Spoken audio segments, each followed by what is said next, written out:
Brahmana and Vaishnava. The conclusive comparison between Brahmanas and Vaishnavas.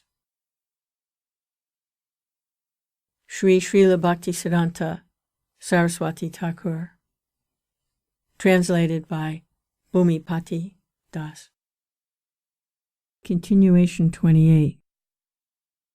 Although it is accepted that out of Vaishnava magnanimity, a devotee of Vishnu can take birth among miscreants, the statements of the scriptures that states, quote,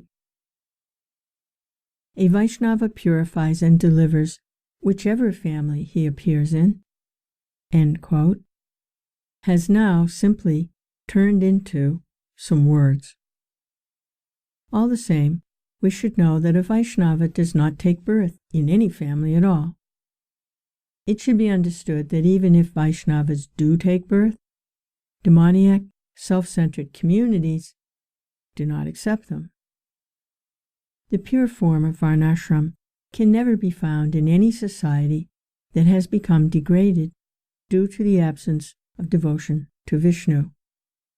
The Padma Purana states, translation, if a person born in a Brahmana family is an Vaishnava, a non-devotee, one should not see his face, exactly as one should not see the face of a Chandala or dog-eater. A Vaishnava, however, can purify the three worlds, no matter what Varna he was born in. Translation. Devotees of the Lord are never Sudras.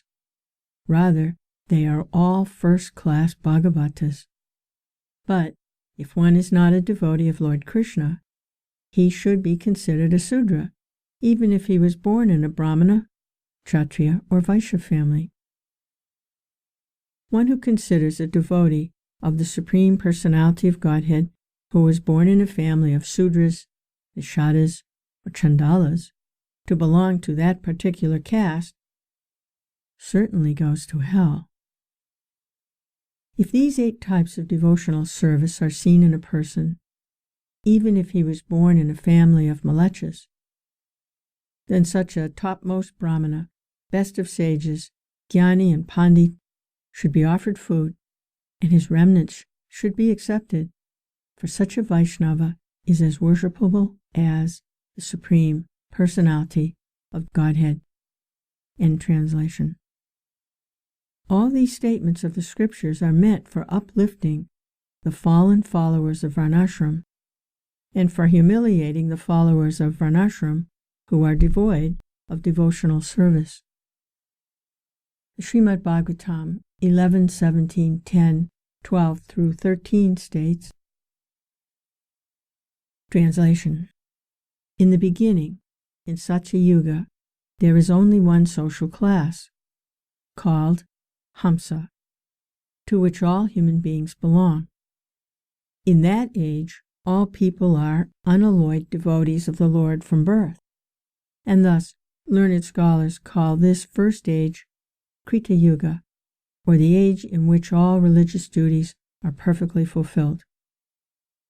O greatly fortunate one, at the beginning of Treta Yuga, Vedic knowledge appeared from my heart, which is the abode of the air of life, in 3 divisions, as Rig, Sama, and Yajur.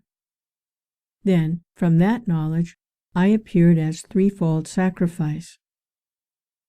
In Treta Yuga, the 4 social orders were manifested from the universal form of the personality of Godhead. The Brahmanas appeared from the Lord's face, the Kshatriyas from the Lord's arms, the Vaishyas from the Lord's thighs, and the Sudras from the legs of that mighty form.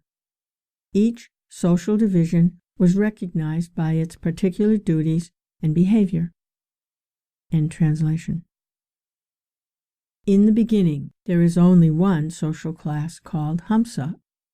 Later, when Satya Yuga was finished and Treta Yuga began, the 4 Varnas were divided according to qualifications and activities.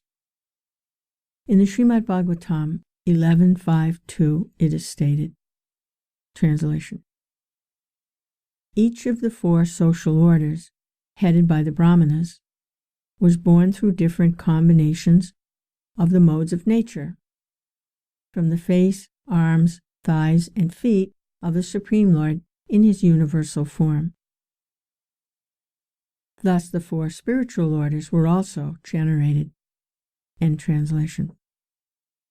In other words, the Brahmanas were born from the mouth of the universal form through the mode of goodness.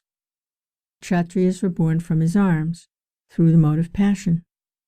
The Vaishyas were born from his thighs through the modes of passion and ignorance, and the Sudras were born from his feet through the mode of ignorance. In the Srimad Bhagavatam 11:17-14, it is also stated, the sannyasis appeared from the head of the universal form. The brahmacharis came from the heart. The vanaprasthas appeared from the chest, and the grihastas appeared from the loins. In course of time, people deviated from the principles of varnashram and began to ignore the qualifications.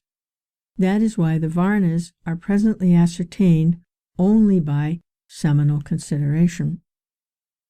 If the ascertainment of varna by qualification is completely discarded, however, and ascertainment only through seminal consideration is followed, then the upanayana samskara, or sacred thread ceremony, should be given along with the jata samskara, or birth ceremony.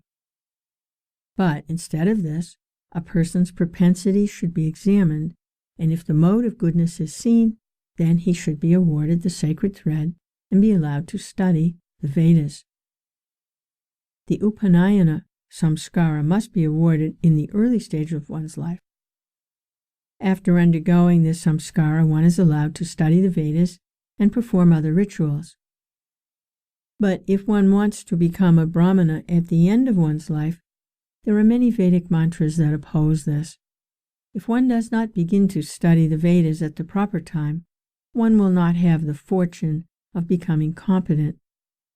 If one spends most of his life uselessly as a Kshatriya, Vaishya, or Sudra, then his spiritual progress is hindered. That is why persons like Vishvamitra and Vitahavya had to struggle hard to become Brahmanas. Many times, Kshatriya, Vaishya, and Sudra children are awarded the Upanayana Samskara and accepted as Brahmanas, after their propensity or nature was examined by an acharya. Those who failed to exhibit higher propensities at the proper time were obliged to accept a varna according to their nature. The Mahabharata, the Harivamsa, the 18 Puranas, and other ancient histories of India are evidence of this fact. Whenever an acharya was not able to determine a person's varna, he was considered as being of the same varna as his father. In the Mahabharata, it is mentioned that in the age of Kali, there will be doubts about deciding a person's varna according to seminal consideration. The principal qualifications of Brahmanas who are in the mode of goodness are simplicity and truthfulness. But there are many opinions regarding seminal qualifications. The time for examining a person's worldly inclination is between the ages of 8 and 22. According to worldly considerations, if a student's position remains undetermined through this period of examination, he is called a vracha. This does not mean, however, that the spiritual inclinations of a person should be examined in the same way. The reason for this is that a person's inclination for spiritual life may arise by some good fortune at any time. Then he should no longer be considered a fallen vracha, and if evidence of devotional service to Lord Vishnu is found in him, there is no harm in calling him a Brahman realized spiritualist. Unqualified vrachas are often awarded spiritual or pancharatrika initiation. The spiritual activities of a duly initiated Brahmana are called performance of Vedic sacrifice. The Vedic initiation of a Vrata who has not first acquired the qualifications for Brahminical initiation should not be accepted as authentic, since it is not possible to properly execute the Vedic ritualistic ceremonies in this age of quarrel, Kali Yuga.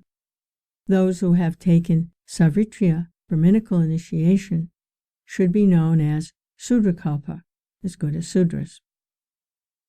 Therefore, all sampradayas agree that rather than considering how to enhance one's position, one should accept initiation according to the Pancharatrika system and engage oneself in the activities enjoined in the Vedas. In this way, the biased opinions of conflicting parties are reconciled through the combined help of the Vedas and Pancharatras. During the Buddhist revolution in India, when it became impossible to carry out Vedic duties without deviation, such instructions were often accepted in order to re-establish the principles of varnashram. When people's spiritual endeavors gradually diminished and society fell from the devotional service of Lord Vishnu, people began following a distorted system of varnashram. There are two kinds of varnashram, demoniac and divine. The system of varnashram that is based on fruitive activities meant for material enjoyment, that is followed by those who are averse to Lord Hari, is called demoniac varnashram. And the other is the varnashram of the community of those who want to serve Hari. This has already been elaborately described. Both the seminal Brahmana community and the initiated Brahmana community can progress side by side toward spiritual life if they put aside their quarrels. But if they fall from their goal and become the servants of worldly lust, then they will not have the good fortune of becoming eternal Harijanas. If one gives up spiritual practices to protect demoniac society, and if one glorifies the system of materialistic varnashram, it will certainly hamper one's eternal auspiciousness. Pseudo-devotees should impartially consider what benefit can be achieved if one's spiritual life is covered by mundane selfishness.